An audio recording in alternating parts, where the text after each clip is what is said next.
That's what I'm talking about. You can't let nobody else talk. He's over stumbling over a damn acronym. It's like cow with pussy testy, motherfucker. And he was like, "Oh, they'll never be no good. They're like Kentucky or some shit like that." I'm curious to see where all Get prepared to do a lot of scrolling. So it's way on down there, right? They're way down.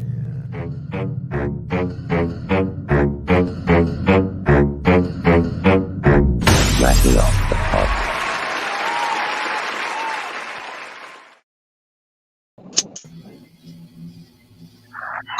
Welcome back to Smacking Off the Podcast. I'm your host, Shannon Madden. I'm joined with Doug Phillips. We got the other guy on the line. Where's Dr. Balls? With us. Where's Dr. Balls? Hang on. I feel naked without my balls. You don't hear me? I hear you. You're not showing up like I'm showing up. I'm not showing up because our cameras are not on. You guys are really faint. Faint? The audio is very faint. Doug, can you hear me? I can hear you. Can you hear me good? Can you hear me? Yeah, I hear. I can adjust what I got going on over here. I got ways and means. You got knobs and shit? Yeah. I do. I have a lot more. I have more knobs than you have. Can you hear now, Chad? A little bit. For some reason, it won't connect to my Bluetooth. Chad, try something first. Get the dick out of your ears. Oh, okay. Okay. Did that help? It don't work good with Bluetooth. I've tried it. This must be a StreamYard thing. That and Dr. Balls is pissed off. Who was it? Windstream? Yeah. Dr. Balls. Yeah, there's Chad. We see you now. You're not going to see me, though. I don't have my camera hooked up. My camera's in the bedroom. Wink. Did y'all watch any football yesterday? Yes. Oh, yeah. Can we? Let's go ahead. I watched that fucking circus. I want to go ahead and get my nut off right now and give a shout out to Dumbo Fisher. Fuck that motherfucker. I'm glad he lost yesterday. I'm enjoying this Texas A&M rivalry these days more so than the Alabama-Auburn rivalry. So I've memorized these few stats here, and I just want to bring this up. Bama had 14 penalties for right at 100 yards, and 23. Clearly, the number one in that game. Yeah, 23 yards on the fucking ground, and played in College Station, and Jimbo still could not figure out how to fucking win. Could not figure out how to stop Jalen Milroe. The big question mark all season long finally became an exclamation point yesterday, and really love that. Hell yeah. How about those 5 fucking turnovers Notre Dame had last night? Notre Dame fans are a little salty right now. Just a little bit. So you'll be over. I drove 4 hours to watch that fucking debacle. Oh, you were there. Oh, I'm so sorry to hear that. That's so sad for you. Good. And who would have figured that Louisville would do anything, especially against Notre Dame? I mean, nobody's even talking. You did. You said that on this show, Dr. Balls. But Louisville will beat Notre Dame. Well, I don't know if you said you'd beat them. Doug will have to go back and play the replay on that, but you definitely gave them some hope, and they took that hope, and they won. They won one for the keeper. This is your fucking fault, dude. It's my fault, man. Now I feel guilty as hell because I thought Louisville had to improve after getting rid of Scott. So, Chad, if you're pissed off about that 4-hour drive home, Dr. Balls is the reason for that. So you can whoop his ass at any time. He's a big guy. You need to come at him from the side.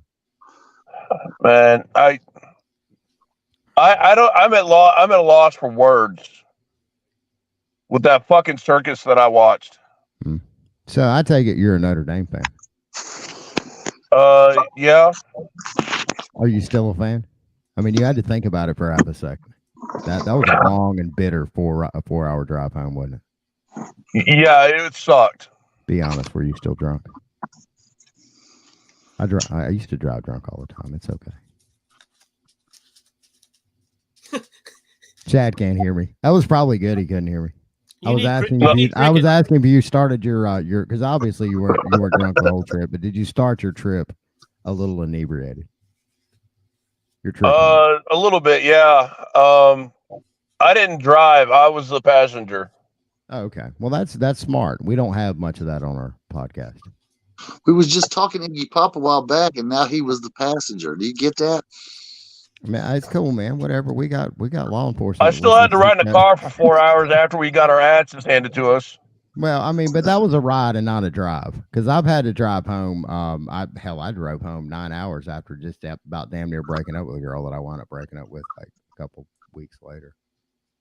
Boy, I didn't want to think about that. This went dark. Speaking of Missouri, since we're just going to hopscotch back and forth before we actually do like a proper show. But there was a lot of big games yesterday. A lot of fun. Missouri Tigers are not all that in a bag of fries, although they gave the LSU Tigers every single thing they had. It just wasn't enough. They did. They even though I said 2 scores, it was a little closer than I thought it was going to be. Oh, it was. Missouri controlled themselves quite nicely throughout most of that game.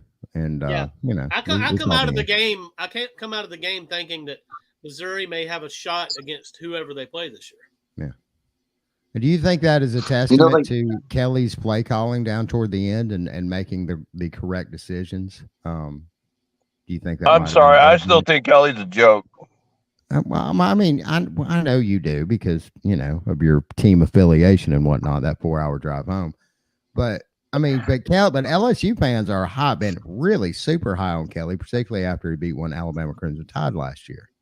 Let's not forget that I was the one who right before Kelly went to LSU, I was on this podcast saying that I wanted Kelly to leave, and you asked me who I wanted to replace Kelly, and I said Freeman.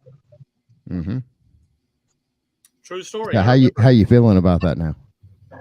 I mean, I still think Freeman's a good coach. I think he can get us there, but Notre Dame needs to open up their fucking wallet and allow him to hire the coaching staff that he needs to make this team successful. Or maybe open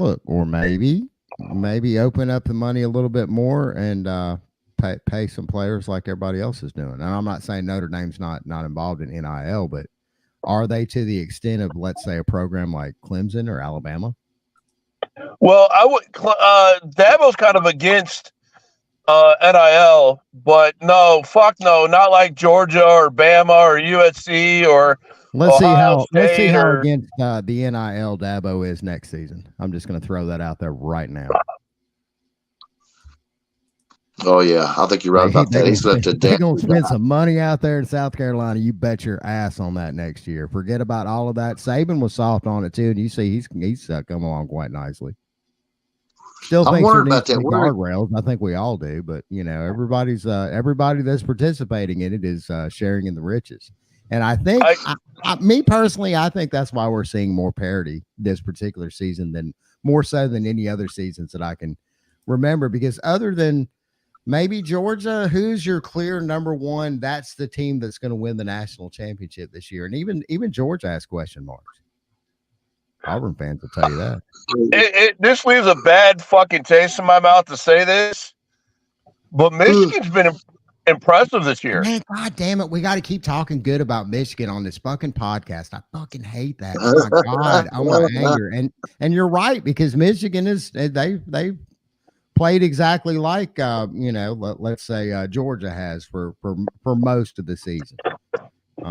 I'm saying, and I say that on behalf of Georgia, not Michigan, because Michigan has been rather dominant in every single contest this year. One of the things that pisses me off so much about last night is the fact that Duke and Clemson, or Duke and Ohio State, I don't know why I said Clemson, but Duke and Ohio State are better teams than Louisville is. I mean, maybe. I mean, Louisville just probably played the game of their life. Louisville did win the game, though, didn't they? They probably just played the game of their life last night. Perhaps. I guess the rest of the season is gonna spell that out. You know, Louisville has definitely improved this year, and but I am a little surprised. 6-0. They're good, but they're not. They're good, but they're not as good as Duke and Ohio State are. Ohio State, yes. Duke, I don't know. I mean, you know, this is a slightly improved Duke program that we're used to seeing. It's still Duke, though. Come on. I don't know. I could see Duke going 10-2 this year. Yeah, that's a real possibility, particularly with the conference that they're in. Dr. Balls, you want to talk about Kentucky football for a minute, or do you want to save that for a little while? I know that's still stinging a little bit. No, let's go for it, man. I guess I got to give Landon Beaver a shutout. He was crushing my hopes and dreams all weekend long, but he turned out to be right. So I'm going to give him props. He was right. I guess lifestyles of the rich and famous. That he's making that big money for a reason. Oh yeah, I guess Kentucky's stuck in the second tier of the SEC. I guess that's better than the bottom of it, but they clearly weren't the class of Georgia, and they picked every single defensive play call wrong in the first half, which was unusual. And Georgia was clearly better. You can't say anything else about it. Outside of that, I guess Georgia wins the East easily, and it's somehow down to Tennessee and Kentucky and Missouri to fight for second place. Boy, I hate this. I really hate that it's come to this. I really wish that we could have cracked the mic tonight and talked about Kirby Smart crying at his. What does Kirby Smart eat for? I wanted it bad. I wanted to see Kentucky move up to the next tier, but it just ain't going to happen, guys. I just don't see it. He's been there 10 years. We've sniffed it. There's been a little bit of hype the last 2 or 3 years, but I think. But I mean, Stevens is going to stay in Kentucky as long as he possibly can. Come on, man. I mean, he has. I mean, as long as you're cranking out 7-8 wins a year over there, I mean, that's what Kentucky needs. Yeah, it's 8 or 9. Dr. Balls wants to see him beat a big team. He wants them in the playoffs. I don't blame him. Oh yeah, I want to see him beat. Now they beat Florida. I think that we're near parity with Tennessee, but Georgia right now is another class of team. For example, of the teams that we just talked about, I believe Kentucky beats Louisville. I believe Kentucky beats Notre Dame. I believe Kentucky beats Clemson. I believe Kentucky beats Duke, but I don't believe they beat Georgia. And I don't believe they beat Oklahoma. I don't believe they beat USC. I don't believe they beat Washington. I don't believe they beat any team that can choose to score whenever they want to. The difference between Georgia and those other teams that I mentioned that can score when they want to is Georgia can overwhelm you. They're not just going to send guys that are faster than you down the field. They're going to send guys that are better than you down the field. And Brock Bowers is probably the best player in the country right now. There's easily. If he keeps playing at this level, particularly against ranked teams, come on, man. You've got to start talking about him for a Heisman. Oh yeah, they should give. That'd be the first Heisman winner at tight end since like 49 or 50 or something like that. Dr. Balls, I'm going to have to disagree with you on one of those teams. I think that I don't think Kentucky would have beaten the Notre Dame team that we saw against Ohio State. Well, here's the problem. I think that Freeman's good, but it seems they're like a pattern of Notre Dame losing to teams that they shouldn't even compete with. I mean, for example, you talked Marshall last year. I mean, Marshall's a great program in their own right, but they're not on the level of Notre Dame. Literally, they're tied for the greatest program of all time with Alabama. So teams like Louisville and Marshall should never beat Notre Dame. And the fact that they're vulnerable to that at least once a season makes you wonder if Freeman is the right guy for the job. But I agree. I like what he's doing. I just think that you have to eradicate the leftovers and the junk basically from when Kelly was there. And when he will know for sure about Freeman when his own guys are there. I've got faith in Notre Dame in the future. But we need a new offensive coordinator. We need a new defensive coordinator. I honestly wouldn't mind a promotion up to offensive coordinator with Gino. I think Gino is a good offensive mind, and I think he's a solid quarterback coach. I mean, look what he did with Desmond Ridder in Cincinnati. I wouldn't mind at all him getting promoted to offensive coordinator. Yeah. So what is Freeman's philosophy, though? So when I look at a coach like Nick Saban, I know that he has a philosophy. And even though different offensive coaches are brought in, they basically still run to whatever Saban wants to do as a picture. So what is Freeman's philosophy as a coach? Like at BYU, you had Lavelle Edwards. His philosophy was the spread, and that's what he did. Tell me, Chad, what is Freeman's philosophy? He's a run-first coach. There's no question about that. Hey, guys, hold that thought, and we're going to go to a commercial. We'll be back here in a minute. What's the difference between these two identical cups of coffee? Everything. Everything. Boring, basic coffee is leaving you dead inside. Thank the Dark Lord, there's Bones Coffee. Small batch, full-bodied coffee infused with the most mind-melting flavors in the world. Or underworld. Oh, I've had flavored coffee before. I've had flavored coffee before. You haven't had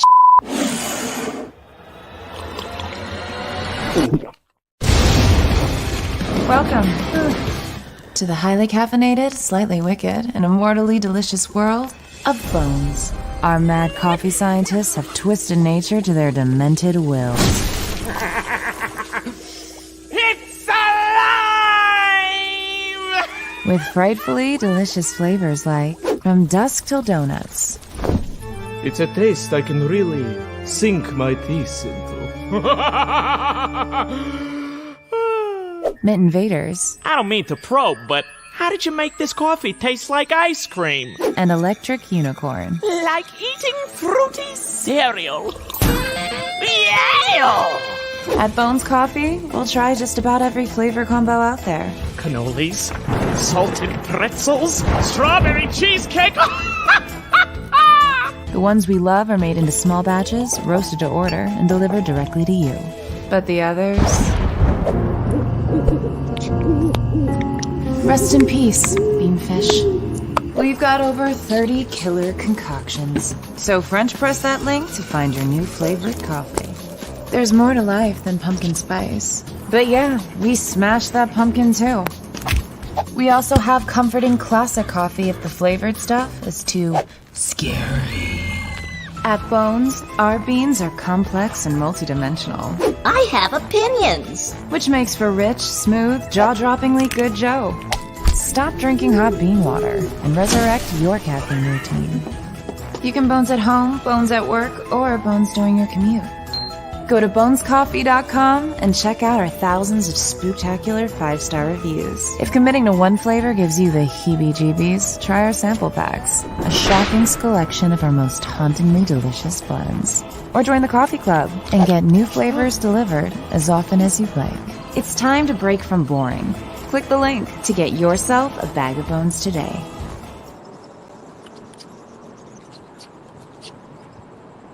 What's going on, guys?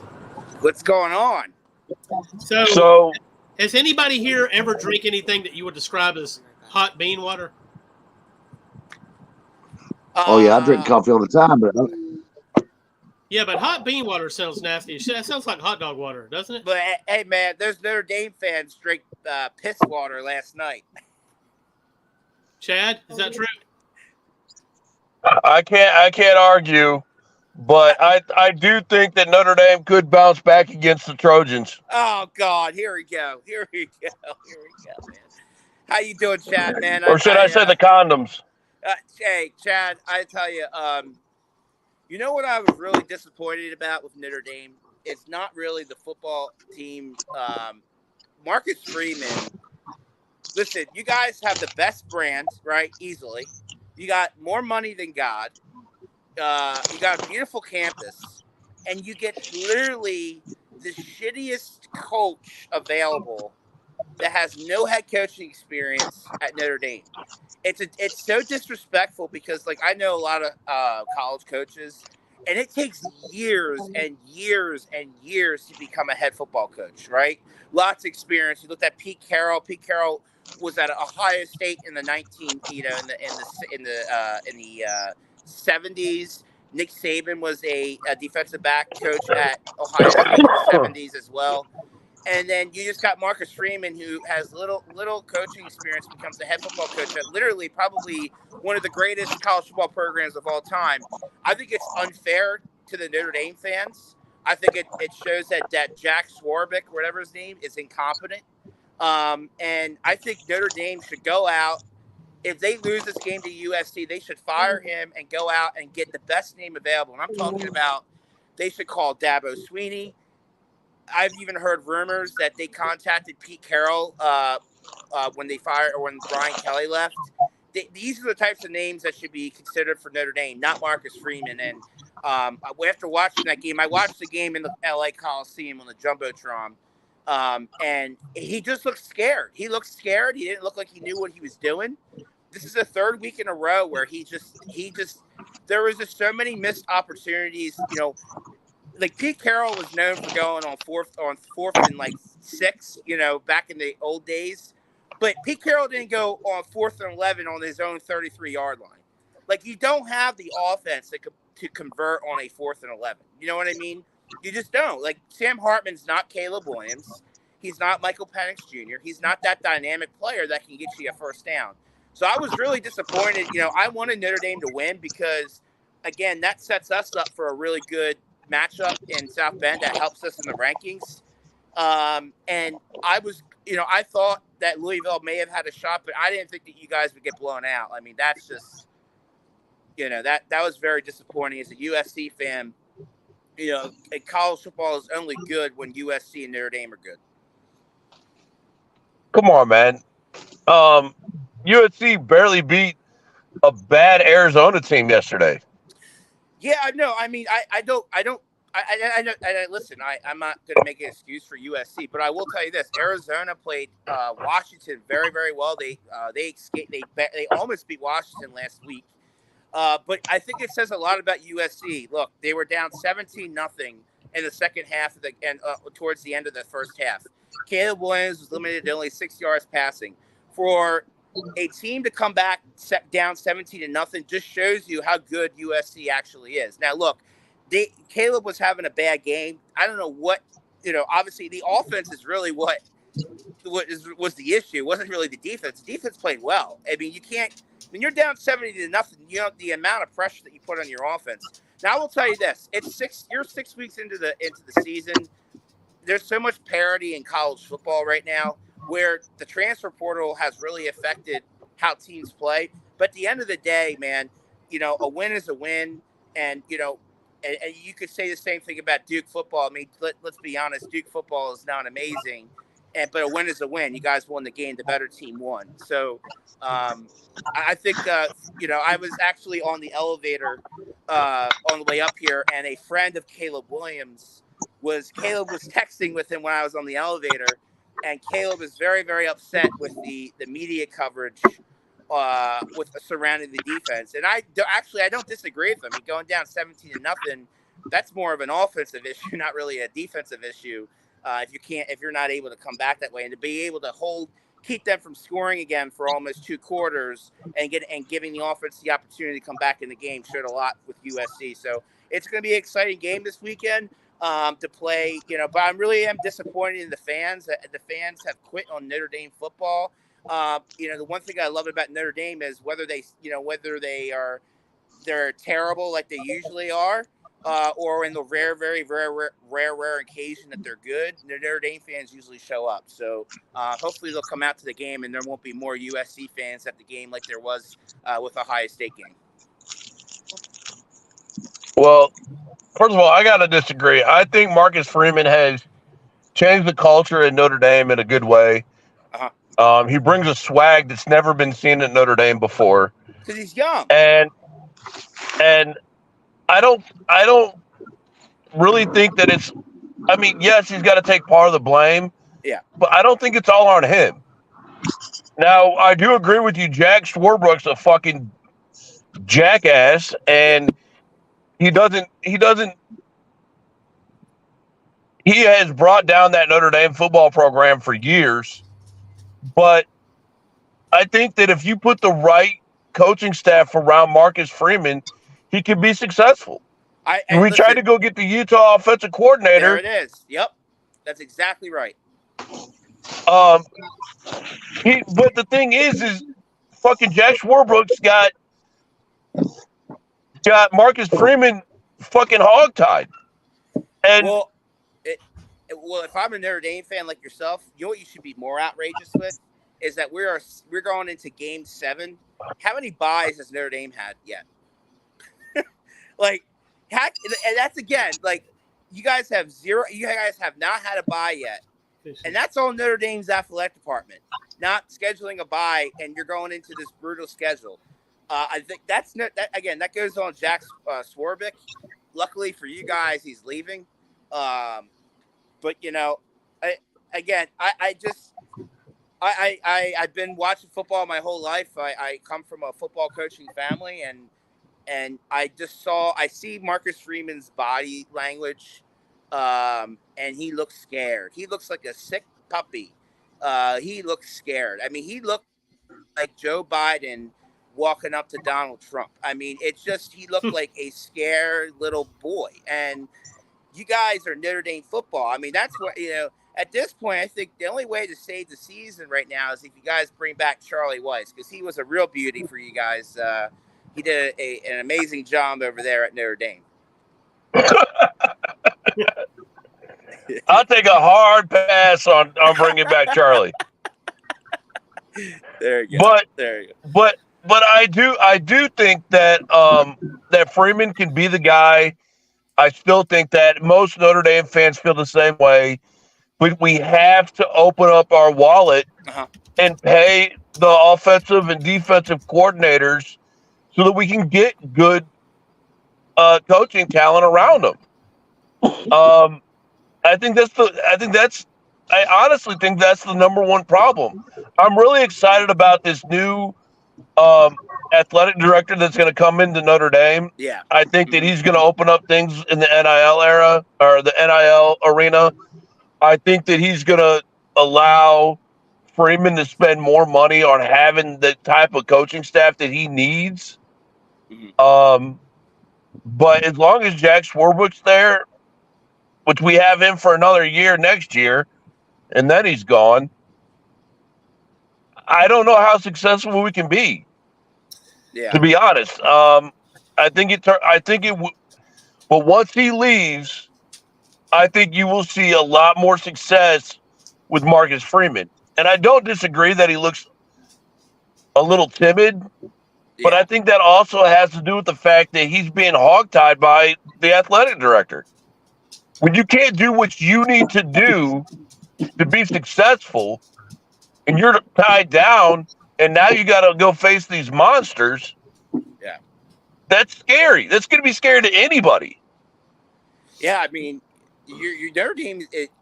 Listen, there is a potential that Notre Dame has 4 losses this year.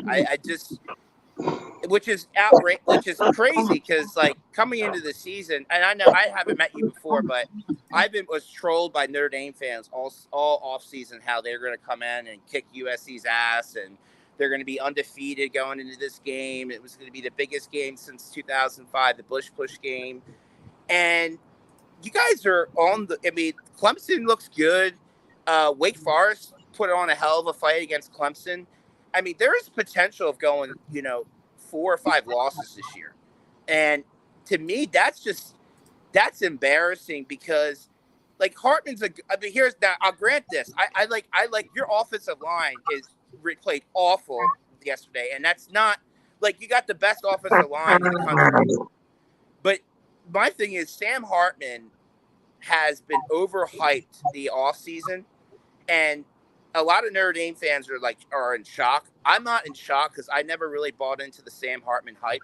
I think he got a lot of hype because he's a 6-year senior. He's got a lot of records, but he's not a type. He's a game field manager. He's not a guy that can, like. And I know I'm using Caleb Williams as an example. If you watched the Arizona game last night, the reason why USC won the game is because of Caleb Williams. Like, Caleb single-handedly won the game. Sam Hartman is not that type of player that can just convert on those 4th and 11s. He's a manager, and then when you put him in a position where he can't throw the ball, I mean, Notre Dame can't win any games, and that's what you saw in the Louisville game. So I think it's unfair to what the Notre Dame fans did to Sam Hartman, overhyping him in the season, and that puts a lot of pressure on that kid Especially going. I mean, and let's be honest, Dr. Balls. You could even tell us this: going for Wake Forest and Notre Dame is a big difference. Oh yeah, it's a big difference, and that's a big step up in talent. But Louisville, I mean, if you ask me, it's unexpected that they're any better than say Wake Forest. Yeah, Louisville is not a good football team. They are not a good football team. Like they are not a good. They are likely the worst 5-0 team in the country right now. Like they should not. Like Notre Dame should have beaten them by 50 points. There's no they are terrible. Like a lot of Notre Dame fans want to shit on us about Arizona. I would take Arizona over Louisville any day of the week at this point. Now, is that a pattern that you see, Hunter? Like last year when Notre Dame lost to Marshall, and then this year they lose to Louisville. Are they susceptible to that from here on out? Well, I mean, when you coach Notre Dame's has a pussy mentality, right? So a lot of them are very soft. Their defensive line is overweight.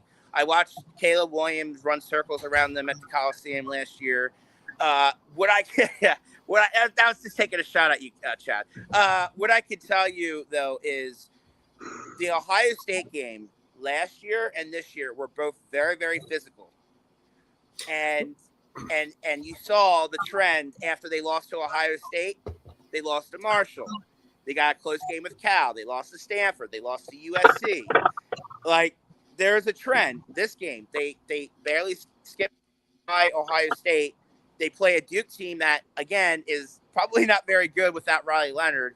Barely skip by them and then get blown out by Louisville. The trend's not good. And the question that, if I'm a Notre Dame fan, is, okay, let's talk about our strength and conditioning program, number one, because Notre Dame gets any games that Notre Dame gets beaten down in, the following game, they aren't performing well. So that's another question that falls on Marcus Freeman is what are they doing with strength and conditioning and things like that? So let me throw a stat out real quick that I don't know. Does anybody know when the last time USC won in South Bend was? 2013 or 12 or 11, something like that. 11. Yeah, but here's a stat that you need to say. What happened in 2010? Well, yeah, they won in 2000. No, they had a 4-year sanctions. We had all our scholarships removed, which progresses a 10-year stretch of rebuilding our scholarship football program. So yeah, there's reasons why we didn't perform well in South Bend. I'm not saying USC can't go to South Bend and win, but this is definitely a trend that we're going to hear about. Oh yeah, for sure. But the good news is those USC teams that went to South Bend, we had quarterbacks like Caden Slovis and not Sam Darnold was in that one game. We lost 49-14. But those are, again, there were the down years over there. But look, Notre Dame it's going to be a great game on Saturday. I don't think it's necessarily going to be a complete blowout. I have USC winning by 20.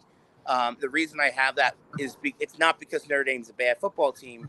I just don't think Notre Dame's offense is going to be able to keep up with Caleb Williams. And I just think that I don't think it's a good matchup. I think that, and again, everybody talks about Notre Dame's running game. Louisville has an awful defensive line, and they could not run the ball against Louisville. And USC's front defensive line is the strongest part of their defense. You saw last night in the game they prevented Arizona from running the ball up the middle, which is what Notre Dame loves to do. They don't like going off the tackles; it's more up the middle. So Sam Hartman's going to have to throw the ball against USC. Again, one of the most dominating defensive lines in the country. The issue with USC is their secondary, their linebackers. Mostly their linebackers have not been playing very well. But again, are they going to be able to keep up with Caleb Williams? Because the only way you beat USC is if you score very, very fast, you put up points very, very fast. You put pressure on the defense. I don't think Notre Dame's going to be able to do that. All right, we're joined now by Big Dick Madden. What's going on? Oh, he's muted. He's muted? Yeah, he muted himself, I guess. He's Big Dick Madden. That's Shannon. Oh, Shannon. his mic keeps dropping out. So, by the way, so Shannon, I know Shannon's hearing me, but I talked to Kyle Golick last night. The word on the street is if Notre Dame lost and USC wins, I get to have a threesome. So I'm hoping I can have another one next weekend. Don't hold your breath. But Notre Dame definitely has problems right now, but so does USC, though. Yeah. Now, one thing that you didn't even mention is the fact that Notre Dame has one of the best secondaries in college football. Mm-hmm. You got Ben Morrison and Cam Hart. They're not easy to throw against. And USC is a pass-heavy team. So you think they should be? I think that's the biggest issue with USC is they need to run the ball more. Like they have a great running back. They arguably have one of the best running backs in the country. And I don't know the big issue why you see USC in these close games. I know this is going to be absurd. Is Lincoln Riley is obsessed with getting Caleb the Heisman again. So he's letting Caleb just launching the ball, 60 yards down the field, throwing on every down. They need to run the ball and just win the games. And I've noticed that with Caleb. I think Caleb's going to win the Heisman again. I mean, everybody says last night was his worst game. He had 3 rushing touchdowns and a passing touchdown and threw for over almost 300 yards passing. That's incredible. So, Lincoln should not be worried about throwing the ball. But you're right. Notre Dame has a great defensive backs, and that's why I think getting out into the open, USC going vertical a couple dimes down the field, but their run game is going to be very important. All right, can you hear me now? I can hear you, Big Dick Madden. Yeah, I'm having some serious technological issues, and most of it actually stems from the fact that I'm a fucking idiot. Yeah. Hunter, how are you tonight? Yeah, I was actually in the middle of talking to y'all. For some reason or another, it keeps kicking my mic off of my if you guys off of my computer. So how are you doing? How are you doing? You look absolutely wonderful. You look radiant this evening. Do you see my background? The Los Angeles skyline behind you. It is. Yes, it is. This is LA. This is why the kids come to LA, baby. This is why. That and blow and hookers. Yes, and threesomes. Threesomes, by the way. No. Trust me. There are at least 7 threesomes going on in the state of Arkansas right now as we speak. With their brothers and sisters, right? Well, I mean but there's a sheep or a pig thrown in there as well too. Sometimes it's a 5-some. Sometimes your neighbor brings over the horse. I mean, there could be a couple cousins in there too. Oh yeah, there could be. Of course, I'm calling from Alabama, so I can't speak too loudly on that subject. But I honestly have never had a threesome. Have you ever at least had sex with your cousin? No, I can't say I have. Don't knock it till you try it.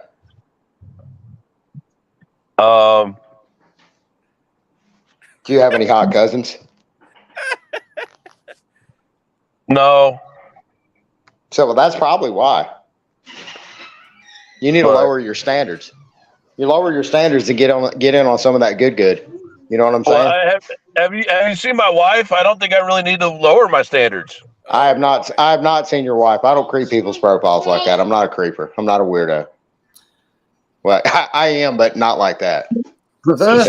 Shannon, I was wanting you to chime in on this. The last time that USC went to South Bend and won was 2011, and they play every year. So that's a hell of a trend. I know USC looks like they've got this, but to go over to Notre Dame and to finally win since 2011, that's still going to be a big deal if they can do it. That's I mean, that's kind of Dr. Balls could probably speak on that better than I could with the finally beating Florida after all these years. Of course, everybody's beating Florida these days, right? Oh yeah. Hey guys, if you look in the chat, I dropped a picture of my wife so that you guys can see for yourself. I'm not ogling over your wife. That's creepy. That's creepier than like me screwing my cousin. Is your wife hotter than my cousin? Probably. Probably. I've got some pretty hot cousins from behind. You know who got screwed more than you know who got screwed in the ass this Saturday is Kentucky. They did a little bit, but I want to talk about Dumbo's ass bucking a little bit more because we really haven't got a chance to talk about that. And Alabama won in probably one of the ugliest ways you can win too. That was a nasty looking game if you're an Alabama fan. But we won. Hey, a win's a win, right? Who gives a fuck about morals? Who gives a fuck about process? As long as we're cranking out wins, we'll pay everybody and give them all brand new car. Tim Bailey's on a high right now. I had to hear about Tim Bailey. Tim Bailey must have shit his drawers at least 12 times yesterday. It's non-fucking stop, Shannon. He shit his drawers like 12 times, and then he came all over the house. He just like skeeted all over the window, from the windows to the walls, as the old poet once everywhere. said. He says Oklahoma is the #1 team in the country now.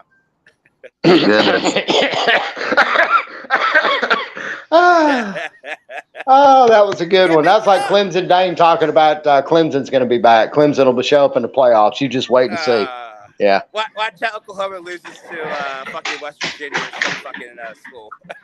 Now, again, if Oklahoma was as dominant as Kimmy says that they are, then that would have been a decisive win, I believe.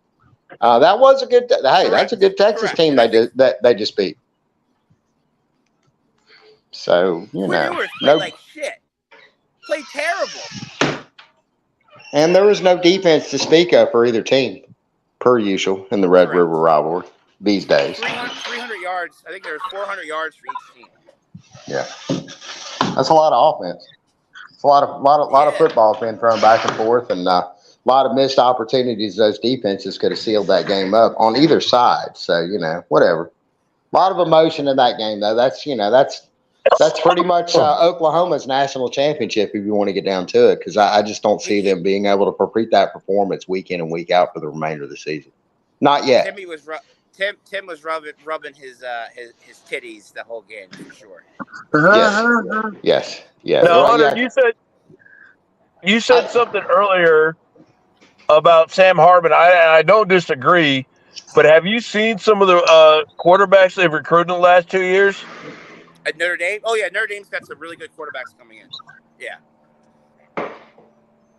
I just don't think Sam Hartman is he was unfairly portrayed as I actually think he was the quarterback that took y'all to the playoff. Not Golden, the guy that was in the national championship game. He was a redshirt freshman. Why can't I think of his fucking It's on the tip of my tongue because didn't we play? Yeah, me too. God damn, man, I can't think of it. Was it Butler? Everett Golson. Yeah. Yeah, where's he at now? He dropped out. I mean, I don't think he intentionally dropped out, but his Los Angeles internet let him down. Must be Windstream. Let's go ahead and give a shout out to Windstream and what a shit product that they have. Okay, so I'm on Spectrum. I'm allowed to say that. I got a question.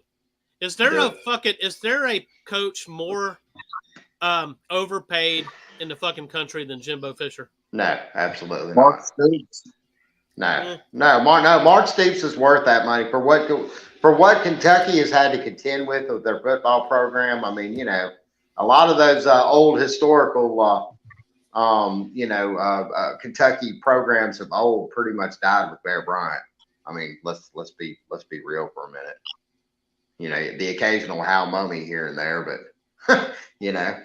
I mean, Stoops is earning his money there. I think he is probably maybe not exceeded the local fan base's expectations, but nationally, I mean, Kentucky is a team to be feared. for a long time in my lifetime, that wasn't the case.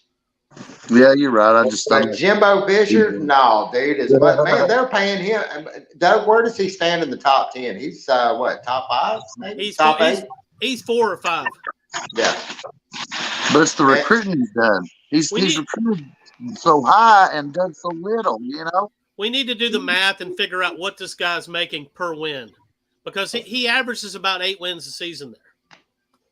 Yeah, and I mean that for I'm sorry, they can save $40 million a year and get that with a bunch of coaches. Lane Kiffin will go work there right now for that money.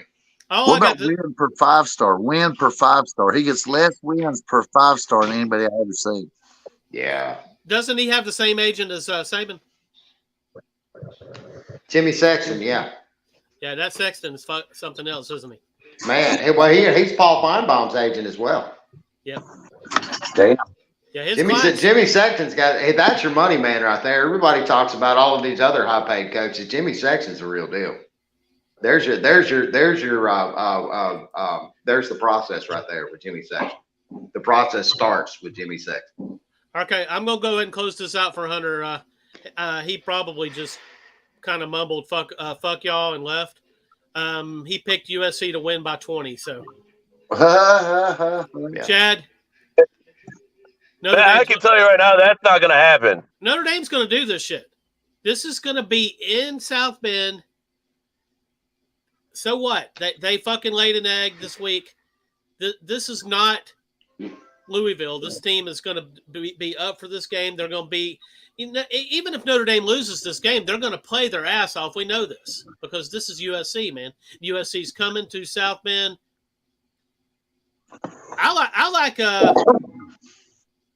I'm not picking on this game, but I know that Notre Dame's going to play. That this game is going into the fourth quarter, and we're not going to know who's winning this game as we go in. I can tell you that right now. Notre Dame wins 45-37. I love it. Y'all are high, but I love it because USC's probably going to curb stomp. I mean, how good is USC? They're begging. Are they not begging? They're begging to fucking lose the game. They are, but is this the game that they're begging to lose? After what I saw this weekend, probably not. I mean, they got to fly to Indiana. That's a haul for them. I mean, if the trick is if you can somehow steer them over to Gary, Indiana first and reduce their numbers a little bit, get rid of some starters. I mean, maybe you got a chance. And they can have a side trip to Hammond too, maybe Fort Wayne, and just trim them down a little bit, Oh, absolutely, man. And there's some wild women out there too. Them wild women to get a hold of them, drag them off to a trailer park somewhere. You want to hear from them for 3 weeks. They'll come out a completely different person. Trust me. So, I mean, there is hope here, Doug. You're right. There is hope. It's just outside of South Bend, way outside of South Bend. In the state. Irish win. I don't give a fuck what y'all say. Irish win. Yeah, but they're going to win because they can, first off, the Catholics can handle their liquor and they leave all that other temptation alone. All the wild women can stay in the trailer park. We're here to win a football game the right way. What I want to know, the Mormons have a football team now. The Catholics have a football team. Liberty, aren't they Baptists? They used to be. Well, then we'll just say the Baptists have their football team. When are we going to get? When are the Scientologists going to get their football team? Isn't there a university in Clearwater, Florida? Because Scientologists have practically taken over there. So whatever university is closer there, that's who we need to be hyping up right now. Yeah, that'd be USF then, wouldn't it? Because USF. The teams is misnamed, right? So University of South Florida is not in South Florida, right? Just like Eastern Kentucky University is not in Eastern Kentucky, right? It's in Central Kentucky, right? So USF is in Eastern Central Kentucky. Well, I'm just saying, right? Eastern Kentucky is, they used to be a good AA team back in the day when Roy Kidd coached. But anyway, that's 20 miles south of Lexington in the heart of Central Kentucky. It's misnamed Eastern Kentucky University, just like USF is University of South Florida, and they're nowhere near South Florida. Just like Alabama's in the SEC West, but geographically they're in the East. No, Yeah, I guess they would. I guess they still are in the West, but then we have Oklahoma and Texas, so they should be in the West. We're in the Central, really. We're in the center. they didn't have a Central like the NBA. You're right about that, Shannon. Let's just mix it up. Instead of having like 4 pods, let's have 3 divisions, right? Like the old NBA was. You know, you had an East, a Central, a West. You know what I'm saying? I'm down with it. I'm down with it. I think that'd be cool. Well, and again, and you know, in the era of 12 playoffs too, that kind of plays in a little bit better. But then you the number 1 team of the conference would get a bye, and that'd be your 4th team for your 4-team SEC championship. Guys, but that's when we move to a 20-team playoff. So let's do a commercial. We'll be right back. All right. Always take care of you.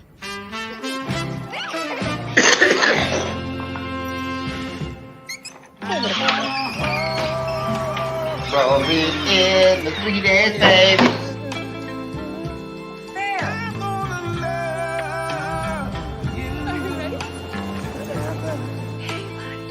You gonna be a good boy? Don't worry, doll, about the rest of our lives. From this day Through thick and thin, Come on, baby. I'll be there by your side. I'm gonna love you forever. Hey, man.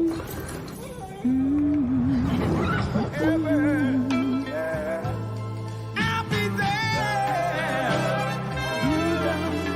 You don't have to worry.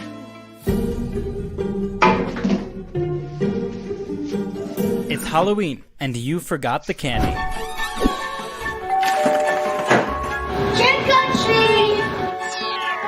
Don't be spooked. Grubhub has you covered. You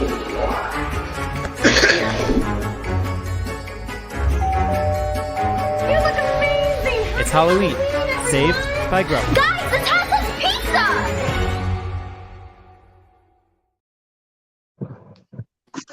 And we're back with Smacking Off the Podcast. I'm Shannon Madden. I'm sitting on the toilet.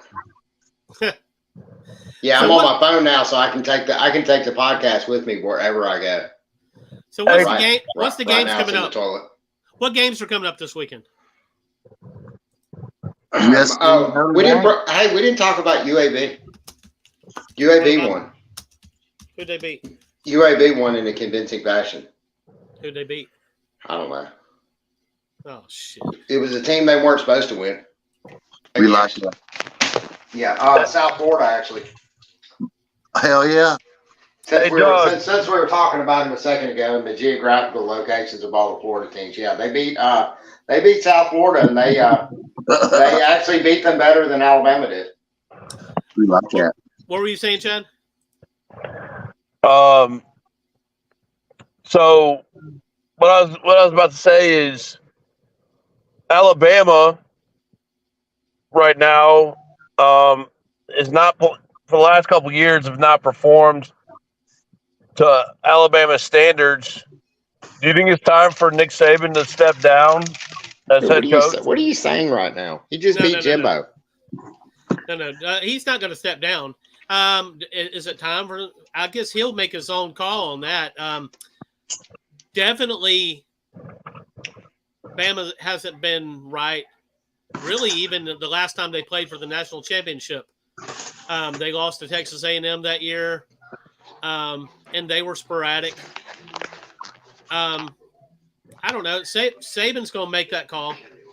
I think the answer's in house, Doug. I'm really convinced that at the rate that Milroe is growing, that he's the next Cam Newton. Next year, he'll be Cam Newton. I have no doubts about it. He's got an incredible arm. He's starting to see things a little bit. He can run guys over. You don't have to be faster than him. Hell, he can stiff arm a guy and knock him out of the way that's 250 pounds. That's a beast. If Milroe can stay upright and learn something, he's the next Cam Newton, I think. And I don't know. Bringing up that South Florida game again. Look at Alabama's alternatives, and then look at what Milroe was able to do yesterday against a pretty damn good defense. Now I will say, Texas A&M has been a little bit shaky on their secondary, and we saw a clear example of that yesterday. So much so that that was probably that in addition to Milroe getting the ball where he needed to go, definitely helped matters much. It helped the ball get to where it needed to go. That and having the ball snapped correctly was pretty nice too. Yeah, that's important. The center thing seems to be straightened out now. But I think he's got a huge arm, Shannon. Milroe's got a huge arm, man. It's amazing. I believe the center was taken out yesterday, correct? The guy that went in there, he didn't hook it up too much. I mean, not compared to what they did. And there was a bobble here and there, but it was nothing like what we've seen in the previous several games. Which again, if Milroe is given the ball in a correct fashion, you can see what he can do with it. Oh yeah. So we got some huge games this weekend. We got Georgia is going to Nashville to play the Vanderbilt Commodores, and they'll win. I'm not worried about that. Nobody outside of Knoxville thinks that Georgia's going to go in there and suffer a loss. Come on, man. Hey, Doug. Yeah. Will not happen. Yeah. Doug. Notre Dame and Florida State play each other next year. Oh yeah, that's a game we've kind of become accustomed to. It's been missing for a couple of years, but yeah, I like that game. Well, the reason I brought that up is a huge game this year. Yeah, that's the battle in your household, right? Yeah, yes, sir. I remembered that about you. Well, you saw the picture in the chat, so you can see who she rocks with. I haven't seen that. Let me go over it because now you're wanting me to go ogle the pictures of your wife now.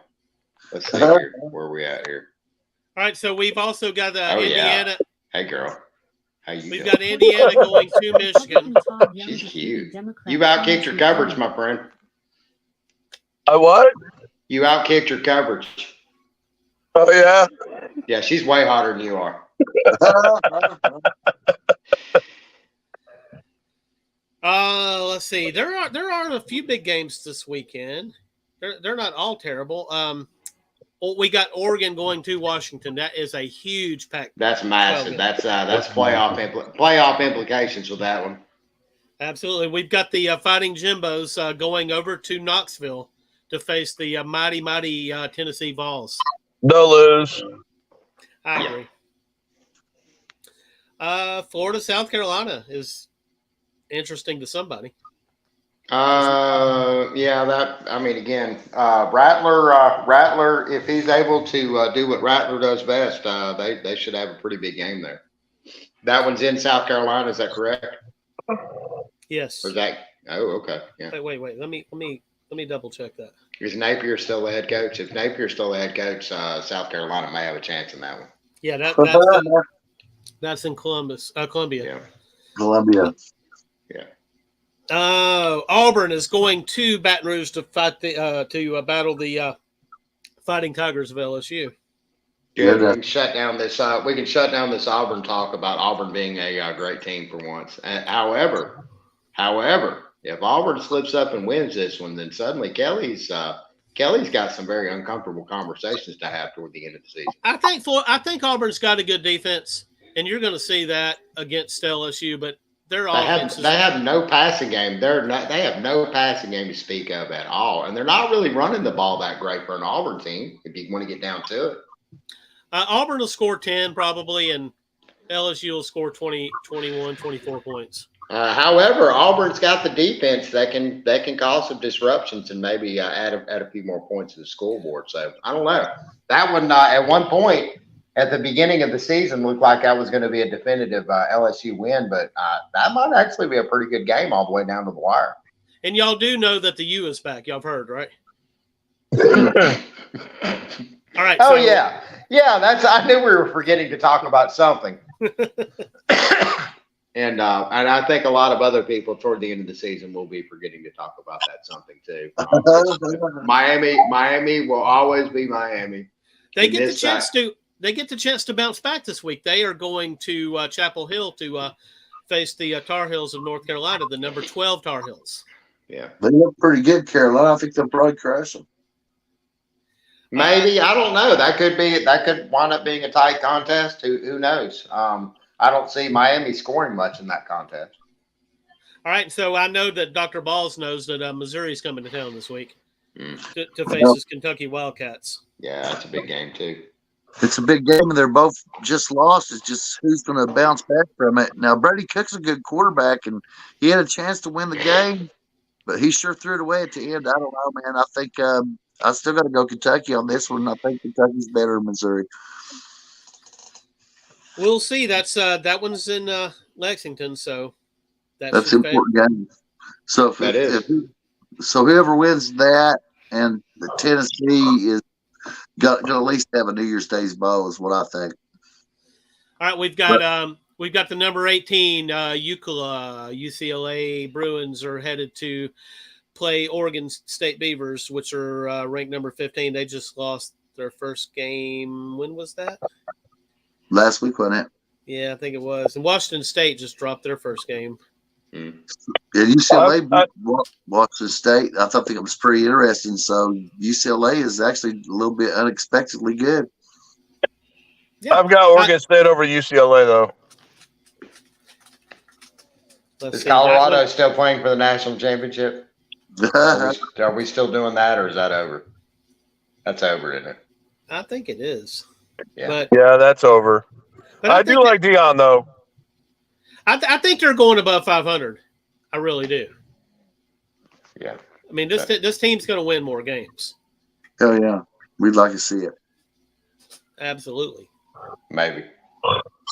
But I will say this though. Even after their lethargic win over lowly Arizona State yesterday, 27-24, I read an article that Deion Sanders, regardless of whether they win any more games this year, has easily recouped his salary for the season.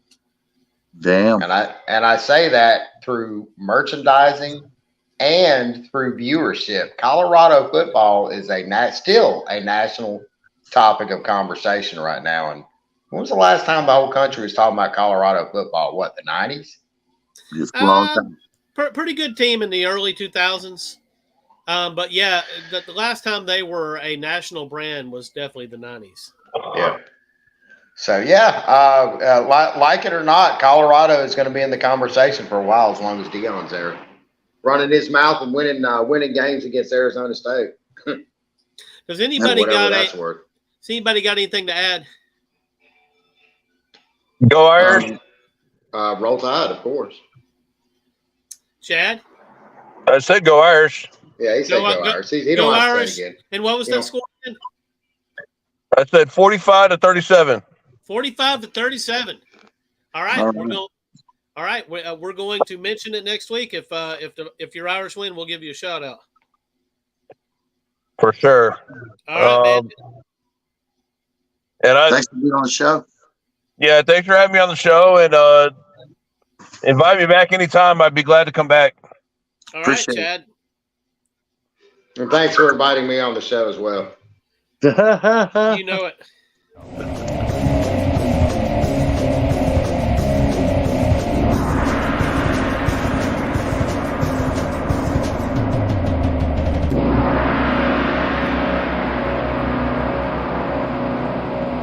Thank you for supporting Smacking Off the Podcast and College Football Dogs. And don't forget to stream in each Sunday evening for a live episode at 9 p.m. Eastern.